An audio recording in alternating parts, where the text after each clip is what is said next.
অবৈধভাবে গাছ কেটে পাচার করার সময় গাড়ি ধরতে গিয়ে মাফিয়াদের মারে জখম ব্যক্তি। ঘটনাটি ঘটেছে শনিবার সন্ধ্যায় হরিশ্চন্দ্রপুর 1 নম্বর ব্লকের বড়ুই গ্রামে। জখম ব্যক্তির নাম স্বরূপ কুমার মিত্র, তার বাড়ি বড়ুই গ্রামে। স্থানীয় সূত্রে জানা গিয়েছে, শরিকে অংশ নিয়ে চাঁচল কোর্টে মামলা চলছে। শনিবার গহিরা এলাকা তৃণমূল নেতা বিক্রম দাসের মদতে কয়েকজন মাফিয়া স্বরূপ কুমারের 6টি বড় বড় গাছ কেটে গাড়িতে করে পাচার করছিলেন। গ্রামেই বড়ুই পুলিশ ক্যাম্পের কাছে গাড়িটি আটকে রাখেন তিনি। এরপর সুযোগ বুঝে মাফিয়ারা গাড়িটি নিয়ে পালানোর চেষ্টা করলে বাইক নিয়ে ধাওয়া করেন তিনি।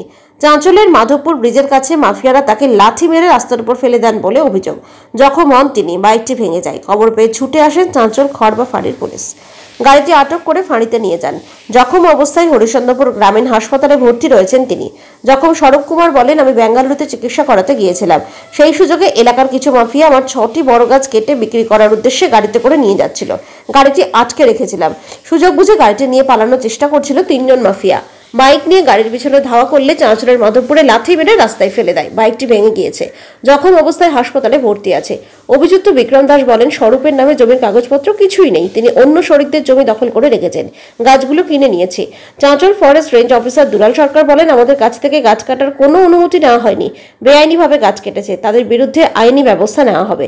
খড়বা ফাঁড়ি পুলিশ জানান, গাড়িটি আটক করে রাখা হয়েছে। গাড়িতে কিছু গাছের গুঁড়ি আছে। চালক এবং বাকিরা পলাতক।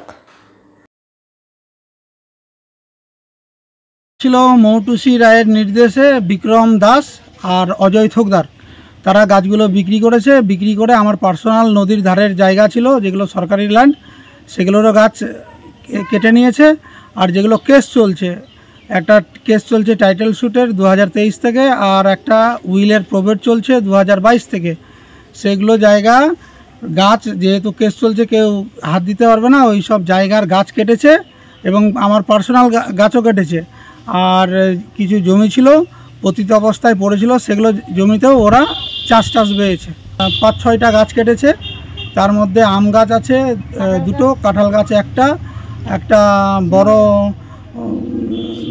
শিমুল গাছ, মোটা পিঠালি গাছ, এইসব গাছ আছে। বড় আম গাছও আছে এর মধ্যে। তখন তো আমি ব্যাঙ্গালোর থেকে আসছিলাম। ব্যাঙ্গালোর থেকে এসে নিয়ে আমি অসুস্থ অবস্থায় রাস্তাতে যখন দেখছি যে গাড়িতে লোড করা, তখন আমি ওখানে দাঁড়িয়ে দেখছি আমার সম্পত্তিরই গাছ কাটা হয়েছে। তখন থেকেই ঝামেলা চলছে।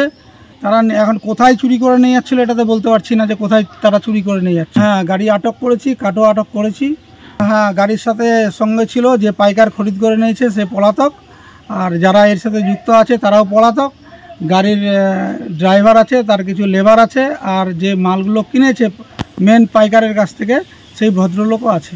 টাইটেল শ্যুটের একটা কেস চলছে চাঁচল কোর্টে। না, যেহেতু শুনেছি আমি 3 মাস থেকে থাকবো না বাড়িতে, এই অবস্থায় যখনই শুনলাম যে এরকম জমির পরে হামলা হয়েছে, সেই অবস্থায় আমি ওখান থেকে রিটার্ন হয়ে আসছি। এসে দেখছি আমার গাছ সহ কাটা আরম্ভ করেছে। গাছগুলো আমার পার্সোনাল গাছ ছিল নদীর ধারের, যেগুলো নদীর জায়গা। সেই জায়গা আমি বহু বছর ধরেই দখল করে খাচ্ছি। যে জায়গাটা নিয়ে ঝামেলা চলছে সেই জায়গার গাছ কেটেছে 2টো আম গাছ, একটা বড়, একটা মাঝারি, আর একটা মাঝারি কাঁঠাল গাছ, ফলন্ত কাঁঠাল গাছ। 30-35টার মতন কাঁঠাল ছিল। মেন হচ্ছে মৌটুসি রায়, কলকাতা থাকেন উনি, এক শরিকদারের মেয়ে। আর এখানকার স্থানীয় আছে অজয় থোকদার বড়ইয়ের, আর গহিলার হচ্ছে বিক্রম দাস। তারা টিএমসি দলের সাথে যুক্ত আছে। ভয় দেখানোর চেষ্টা করছে আমাকে। হ্যাঁ, আমি অভিযোগ করব। দেবী আমরা, হ্যাঁ দেবো ভাড়া, আমরা ভাড়ায় চালাই গাড়ি। কে বলছিল আপনাকে মালটা নিয়ে যেতে? মানু। কথাকার মানু? দেবীগঞ্জে। তো দেবীগঞ্জে চাঁচল হয়ে গেল? হ্যাঁ, চাঁচল। এখানে গাছ কেটেছে, আমরা ভাড়া মিলে মাল ফেলতে হবে। আমরা চলে এসেছি মাল। আমাদের তো জানা ছিল না দাদা, জানা থাকলে তো উঠাতাম না। ও বলে আসছি আমরা, আমি তো ওটা বলতে পারছি না দাদা, আমার জানা নাই। আপনার বাড়ি কোথায় হলো? আমার বাড়ি ইটাহারে।